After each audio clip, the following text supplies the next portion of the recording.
Bismillahirrahmanirrahim. Assalamualaikum warahmatullahi wabarakatuh. Nama saya Takiwa Yunarkana dari jurusan Fisika UIN Sunan Gunung Jati Bandung dengan NIM 1217030007. Hari ini saya akan membuktikan ya teori-teori yang sebelumnya sudah saya paparkan di video sebelumnya. Nah, sekarang saya sudah memiliki sebuah rangkaian di software LTS Spice. Di sini adalah rangkaian trafo ya atau transformator. Dan di sini kita akan mencoba run ya untuk membuktikan gitu ya. Oke, kita coba run. Kita coba ukur tegangan yang ada di sini.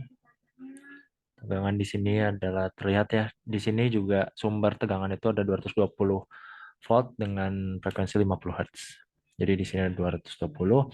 Lalu kita coba tutup dulu. Soalnya beda jauh ya tegangannya biar terlihat, dan kita coba di sini ya. Di sini ya kurang lebih di 22 ya, 22 volt ya. Jadi di sini juga induktansinya juga 100 mili ohm berbanding 1 ohm ya, menggunakan persamaan Vs per VV sama dengan akar dari LS per LP itu sesuai ya, jadi 10 kali lipat lebih kecil. Oke, itu yang pertama ya, atau rangkaian transformator. Lalu rangkaian kedua itu adalah rectifier. Rectifier yang pertama itu adalah penyarah gelombang sebagian menggunakan satu dioda. Ya. Di sini satu dioda. Nah, kita coba run. Nah, sekarang kita, nah di sini terlihat ya apa namanya? Mohon maaf salah. Kita coba run. Nah, kita coba di sini. Kita lihat ya 22 volt ya. Sebuah gelombang sinusoidal. Namun jika kita ukur setelah melewati dioda seperti ini ya. Jadi dia menahan apa namanya arus yang berasal dari sebaliknya, sehingga dia hanya rangkaian ini hanya bisa jadinya sinusoidal, setengah sinusoidal ya. Jadi cuma punya gunung. Nah, ini kenapa ada perbedaan ya di sini. Kita kalau lihat ada perbedaan di sini. Nah, ini disebabkan ada apa ya, saya lupa, tapi tegangan itu dikurangi 0,7 kalau melewati sebuah dioda gitu ya. Jadi ini berkurang sedikit ya. Namun secara konsepnya seperti ini gitu. Nah, itu untuk rangkaian penyarah gelombang sebagian. Untuk yang penyarah gelombang penuh itu kita menggunakan 2 dioda ya. Kita coba run. Nah, ini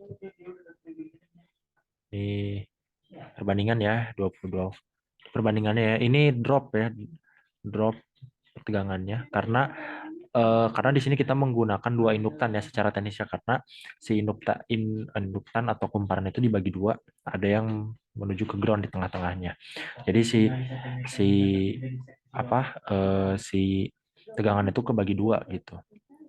Nah, jadi saat kita di sini itu saat kita apa namanya, nah ya, jadi yang hijau itu adalah rangkaian yang sebelum di dioda 1, rangkaian warna merah itu adalah sebelum rangkaian 2, dan warna biru berarti ya, warna biru itu adalah hasil dari rangkaiannya. Jadi dia tidak memiliki eh, apa sebuah periode waktu di mana dia memiliki tegangan 0, tapi dia punya di satu titik dia memiliki tegangan sama dengan 0 di sini ya. Dia mempunyai satu satu titik ya. Jadi bukan sebuah garis tapi hanya sebuah titik gitu. Oke. Tapi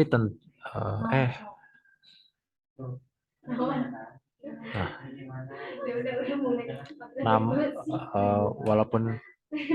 walaupun seperti itu, titik itu juga walaupun hanya ada titik, tapi tetap tidak efisien ya untuk kalau misalnya kita apa namanya masukkan ke sebuah apa namanya, sebuah alat elektronik kan tidak mungkin di sebuah interval waktu tertentu dia mati gitu kan, kayak kurang efisien aja gitu. Nah, maka untuk menyelesaikan masalah itu kita menggunakan eh, bridge rectifier. Nah, bridge rectifier ini eh, kalau misalnya kita run,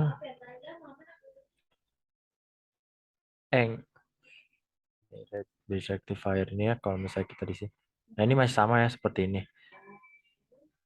Jadi dia masih punya sebuah apa namanya, sebuah waktu singkat di mana dia memiliki apa namanya, tegangannya sama dengan nol.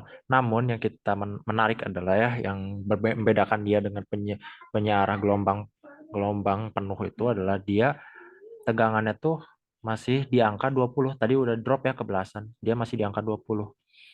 Ini salah satu keuntungannya menggunakan rangkaian bridge rectifier. Nah, selanjutnya, nah kita ada tambahan filter kapasitor ya. Kita menambahkan kapasitor di sini. Ini nah, ini tuh akan meminimalisir waktu tegangan nol seperti yang tadi ya. Karena kan kalau misalnya ada kapasitor, otomatis di saat eh, tegangan ada, otomatis kapasitornya itu mengisi, dan di saat tegangannya nol tadi, kapasitornya tuh akan mengosongkan kapasitornya, sehingga kalau misalnya kita run ya, hasilnya akan seperti ini ya. Jadi tadi tidak akan ada yang drop banget gitu ya, tapi di sini jadi dia hanya akan drop sedikit karena apa, terbackup oleh kapasitornya lah istilahnya tegangannya. Nah, tapi di sini kita lihat ada ya, ada drop ya segini. Karena ini kebetulan besaran kapasitor cukup besar ya, 1 milifarad, cukup besar, jadi dropnya tidak terlalu besar. Tapi kalau tapi mohon maaf. Tapi kalau misalnya kita menggunakan kapasitor yang lebih kecil ya. Kalau yang familiar kan micro ya, microfarad farad itu tidak akan terlalu besar gitu ininya, apa namanya, impactnya gitu. Jadi tetap ke bawahnya tuh apa namanya, dropnya tuh cukup kelihatan gitu. Kalau ini karena cukup besar kapasitornya, kapasitansi kapasitornya, jadi ngedropnya tuh kecil gitu. Nah, selanjutnya kita pakai regulator ya. Nah, karena kebetulan di Altis Spice ini tidak ada IC regulatornya, jadi kita hanya akan membuktikannya menggunakan dioda Zener, namun sebenarnya konsepnya sama gitu ya. Nah, menggunakan dioda Zener kita run. Mohon maaf, yang tadi belum ketutup ya. Kita buka dulu. Nah, kita run. Kita ukur di sininya.